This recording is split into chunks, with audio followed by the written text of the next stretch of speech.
আমি নিজেও বঞ্চনার শিকার, অনেকেই বঞ্চনার শিকার। এখানে যারা বসে আছে অনেকেই দায়িত্ব বন্টনের ক্ষেত্রে, ছুটির ক্ষেত্রে কোনো বৈষম্য থাকবে না। বৈষম্য বিরোধী আন্দোলন সবার জন্য বৈষম্য বিরোধী।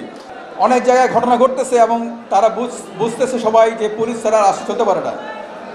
তো এটা আমাদের চিফ অ্যাডভাইজার সহ সকলের অনুরোধ যে আমরা সবাই একটি ম্যান্ডেট নিয়ে আসছি, যে ম্যান্ডেট দেশের 18 কোটি বলা যায় মানুষ দিয়েছে। যে ম্যান্ডেট দাঁড়ান, যে ম্যান্ডেট দেশের 18 কোটি মানুষের ম্যান্ডেট, যে ম্যান্ডেট করার জন্য নেওয়ার জন্য আর কোনো ভোটের দরকার পড়ে নাই, মানুষই দিয়েছে আমাদেরকে ম্যান্ডেট। সেই ম্যান্ডেটটা হচ্ছে একটা বৈষম্যমূলক বিরোধী সমাজ তৈরি করা। বৈষম্য বিরোধী সমাজ অনেক বড় কথা, কিন্তু যেখানে কোনো বৈষম্য থাকবে না, যেখানে কোনো হয়রানি থাকবে না, যেখানে আমাদের পুলিশটা হবে ডেমোক্রেটিক পুলিশ। এবং আমি আশাবাদী তারা আগামী রোববার আমরা আমাদের টিম সহ স্বরাষ্ট্রমন্ত্রী মহোদয়ের সঙ্গে, স্বরাষ্ট্র অ্যাডভাইজারের সঙ্গে সকালে যাব এবং বিকালে এক্সক্লুসিভলি আমাদেরকে নিয়ে উনি বসবেন।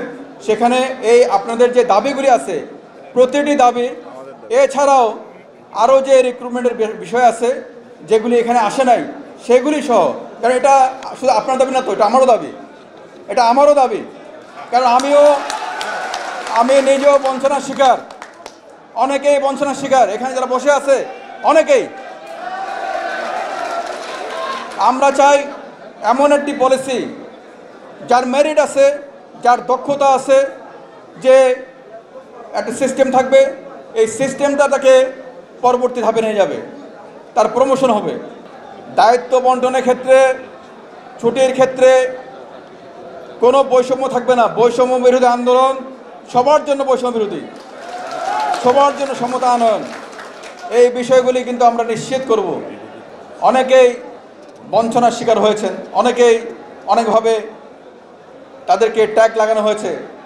মাপকাঠি একটাই, আমাদের এখানে সিনিয়র অফিসাররা আছে, আমাদের এই যে পুলিশ স্টাফ কলেজের আমাদের সহকর্মীরা আছেন, আমরা যখন পড়াই তখন বলি প্রফেশনাল পুলিশ, দক্ষ পুলিশ, মেধাবী পুলিশ, আর কাজ করে উল্টাটা।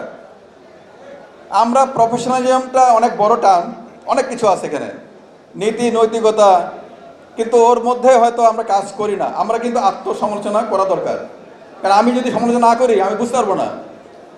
আমাকে ভাই ওয়াইলিং করা দরকার নাই। থানাটাকে প্রকৃত অর্থে পুলিশি সেবা পাওয়ার জায়গা হিসেবে আমরা নিশ্চিত করব। যিনি থানায় এই পুলিশি সেবা দিতে পারবেন না, ওর থানায় থাকা দরকার নেই।